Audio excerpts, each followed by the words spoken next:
So after the video I posted in July reference to motor yacht Luna being arrested in Dubai based on an order by a UK court, I actually received an email from a representative of Farhad Akhmedov, the owner of Luna, and he was not very happy apparently with my video.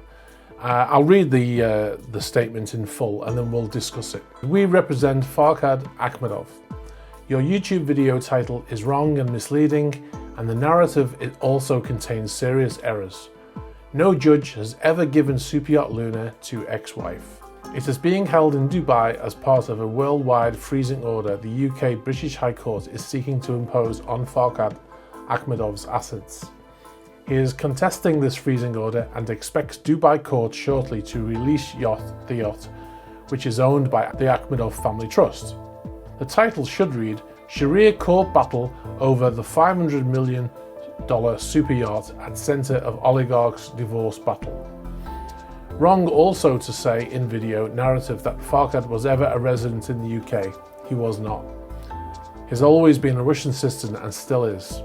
He and his ex-wife Tatiana divorced in Moscow in 2000 over a self-confessed adultery. That is why he is contesting English High Court's rights to award her a second matrimonial settlement in 2016. Both the Times of London and Arabian business newspapers have already corrected recent wrong stories. As Mr. Akhmedov's representatives, we urgently require this YouTube video to be either corrected or removed, since it is currently showing as having more than 300,000 views and is defamatory to our client. Please let us know when the video has been removed or amended as per this email in order to prevent further action on us on behalf of our client, Akhmedov. So that was their message to me. And now we'll break it down and we'll talk about the various different things, and I'll show you some proof that this is actually incorrect. So the first thing they mentioned, no judge has ever given the super yacht Luna to ex-wife. This isn't true. It was reported in the British press that that actually happened in the UK court, and there are documents to show that that was what actually happened. The second thing that he mentions is that because it was in Dubai, he wanted to go to a Sharia court, and he claimed that he was a Muslim. And according to the New York Times website, this is news to Ms. Akhmedova.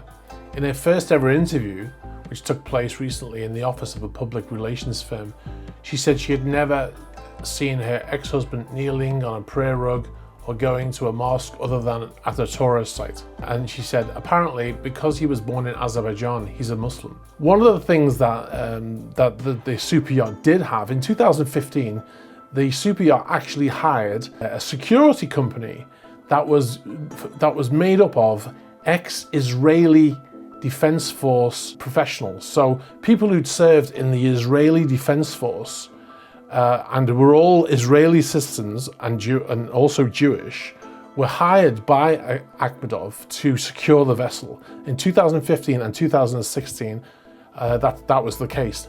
Now, would a Muslim hire an Israeli security team made up of ex-members of the Israeli Defense Force to secure his vessel?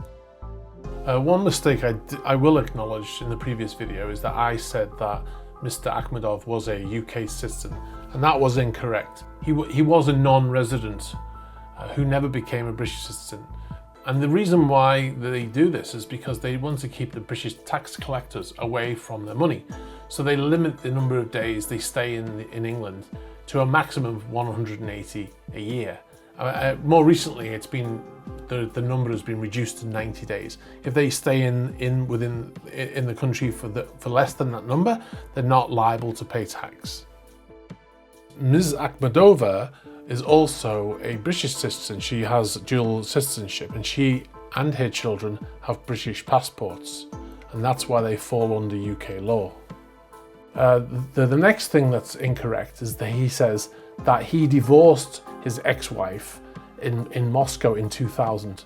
Now, there was paperwork that was submitted to the UK court backing up this claim, and the UK court determined that this paperwork to be fraudulent. So they didn't buy that they were divorced in Russia. Mr. Akhmedov said he expects the Russian courts to rule on the validity of the original divorce in 2000 over the next 2 months. It is that divorce which fundamentally underlines the misguided decisions of the English High Courts in awarding her a second divorce payout in 2016, and of the DIFC courts to seize Luna, according to his team. So there's a lot of mistakes in this statement. And so anyway, Mr. Akhmedov believed that going to a Sharia court would actually help him get custody over his yacht. Now, when I go to megayachtnews.com, there's a report up there dated August the 29th, and it says that despite widespread assumptions to the contrary, a Sharia court in Dubai has ruled against the owner of one of the largest yachts in the world.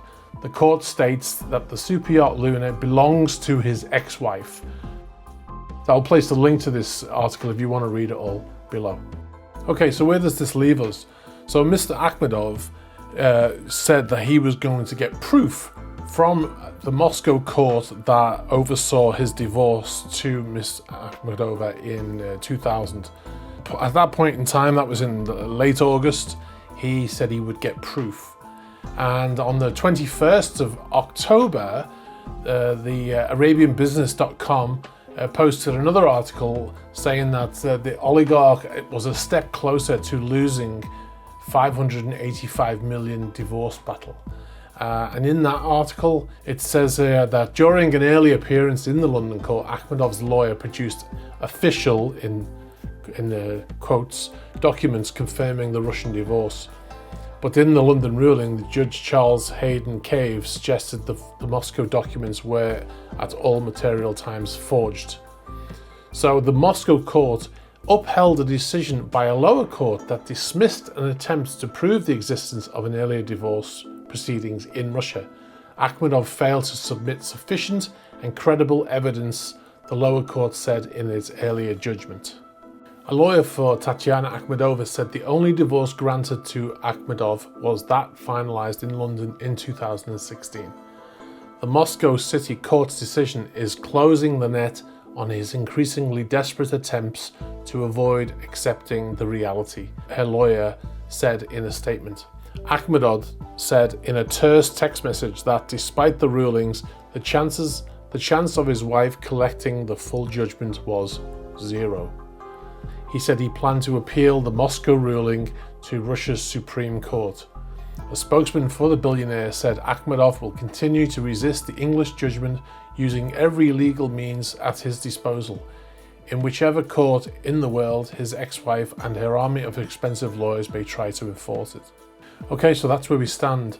As of end of October of this year, of 2018, he is appealing to the Supreme Court in Russia, and that decision will effectively, I would imagine, be the end of his attempts to keep hold of Yacht Luna. So stay tuned, and as soon as I find out something more, I will post it on my channel. Thanks for watching.